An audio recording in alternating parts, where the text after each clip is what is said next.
My name is Dr. Matthew Jelavic. I'm National President and CEO of the Canadian Institute of Management. I also serve on the Board of Directors for the Chartered Professionals in Human Resources Canada, the Ontario Society of Professional Engineers, and I'm also Board Chair and President of the Canadian Society of Professional Engineers. The Canadian Institute of Management was founded in 1942. We've been around for 75 years. Predominantly, the Institute started off as a provider of management education for people engaged in the war effort. It was 1942.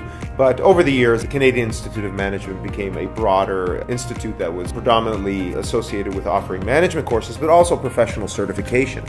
So over the years, about 80,000 managers have come through our program, and many of them, if not most of them, have achieved their professional certification, certified in management, or our flagship designation, Chartered Manager. So over the last few years, the Canadian Institute of Management has focused more and more upon building our brand around the Chartered Manager designation. So we've rebranded a little bit. The board has a primary responsibility to risk management.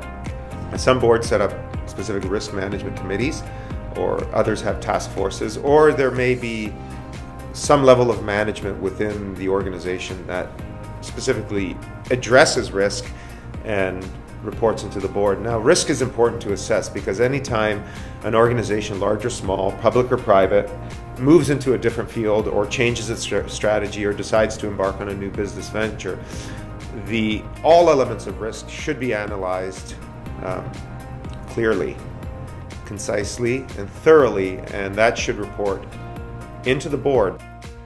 Corporate governance has undergone quite a bit of transition in the last decade, certainly. In the past, the board of directors were rightly or wrongly perceived more as just placing the stamp of approval of what the CEO and the CFO and the other senior managers did. But I think as we move into the future, the board of directors, through various positions, whether the chairman of the board is going to play a more and more prominent role, whereas you have the CEO, you have the president, you may have the CEO of the organization, may have the president, but I think moving into the future, the chairman of the board will come more into the forefront as somebody who will play a more prominent role in the direction of the organization, not just simply the chair of the board, but to truly become the leader of the organization, maybe even supplanting the CEO as the head of the organization. Not from a managerial perspective. We may see chairman of the board or chairpersons of the board taking a more prominent role.